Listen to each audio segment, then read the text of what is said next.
Satu, dua, tiga, kita ngobrol apa? Halo para netizen yang budiman, kembali lagi bersama kami. Ada aku Saras, terus ada Pak Fuad, Bu Ama, dan Bu Kiki. Nah, dalam obrolan Latsar 2021 ini akan kupas tuntas nih, membuat ASN beraneka.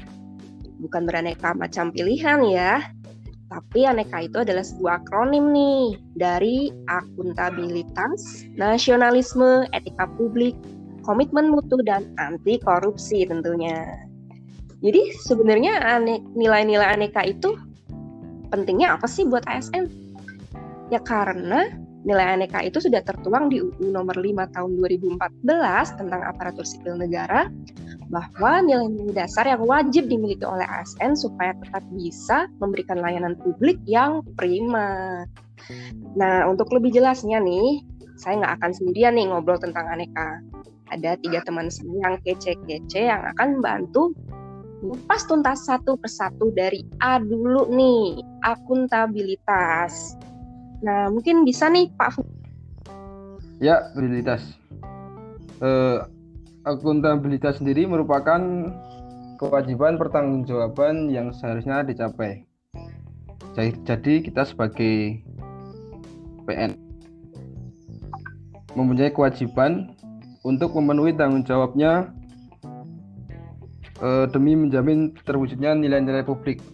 Karena kita tahu bahwa kita adalah pelayan publik, jadi kita harus mampu mempertanggungjawabkan terwujudnya nilai-nilai publik.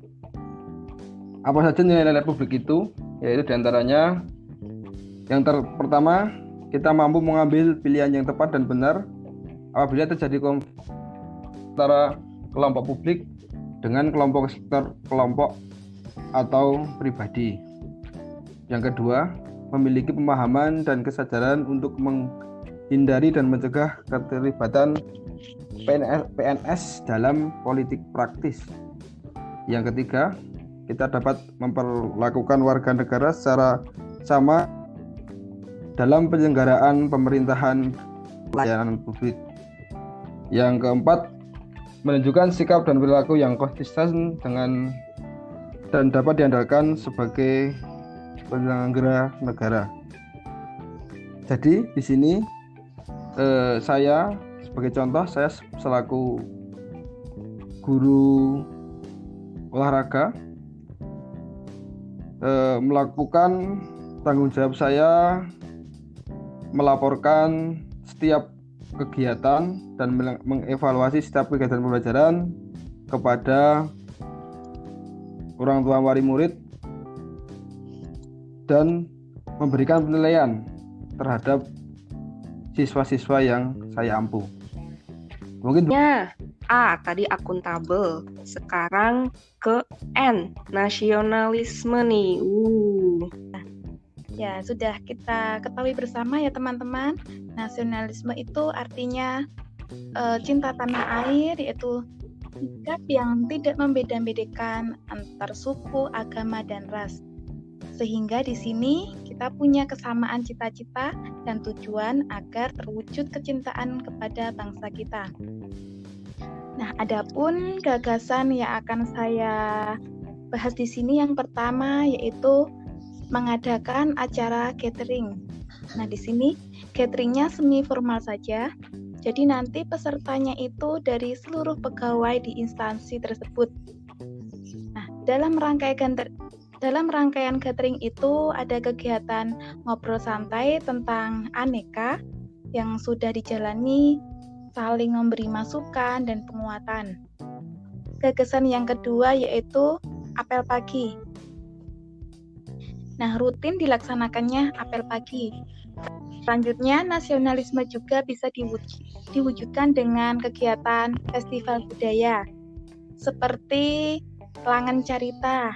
Nah, maka kecintaan tanah air akan melekat dalam jiwa. Selanjutnya, kita beralih ke etika publik.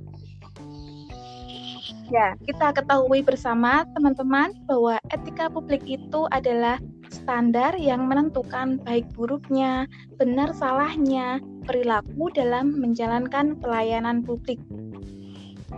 Potret pelayanan publik yang masih buram di Indonesia saat ini salah satunya karena rendahnya etika publik. Ya, sikap arogan harus kita ubah dengan menjunjung tinggi kedisiplinan, sopan santun, ramah, dan memberikan pelayanan yang ikhlas. Selanjutnya, tak kalah penting yaitu dengan membudayakan 5S. Ya, baik teman-teman, itu yang dapat saya sampaikan, Bu Saras. Oh ya, terima kasih Bu Kiki. Bu Ama. Selanjutnya kita akan bahas tentang komitmen mutu nih. Oke, Bu Kiki, silakan Bu. Ya, terima kasih Bu Saras. Di sini saya akan menjelaskan tentang komitmen mutu. Komitmen mutu merupakan pemahaman konsep mengenai efektivitas, efisiensi, inovasi, dan mutu penyelenggaraan pemerintah. Komitmen mutu merupakan wujud layanan sebagai ASN berdasarkan internalisasi konsep nilai-nilai bela negara. Karena kita akan berhubungan langsung dengan masyarakat. Apa saja yang bisa kita lakukan untuk melaksanakan nilai aneka di luar Latsar, seperti bekerja secara tepat, cepat, efisien, dan efektif. Lalu juga bisa mengikuti pelatihan-pelatihan untuk meningkatkan kompetensi dan keahlian yang dimiliki. Seperti itu Bu Saras, terima kasih. Dan yang terakhir yaitu mengenai anti korupsi. Nah, jadi untuk korupsi ini akan saya sampaikan sendiri. Nah, korupsi itu diartikan sebagai tindakan setiap orang dengan tujuan menguntungkan diri sendiri. Kita cari untung di situ, tapi dengan cara yang tidak halal. Nah, menurut KPK, atau Komisi Pemberantasan Korupsi, ada 9 nilai besar yang harus ditanamkan perilaku anti korupsi. Adalah jujur, 2 peduli, 3 mandiri, 4 disiplin, 5 tanggung jawab, 6 kerja keras, 7 sederhana, 8 berani, dan terakhir adil. Itu para netizen yang budiman, bagaimana kiat-kiat membuat ASN beraneka dari akuntabilitas, nasionalisme, etika publik, komitmen mutu, dan anti korupsi. Sampai jumpa di podcast berikutnya. Terima kasih.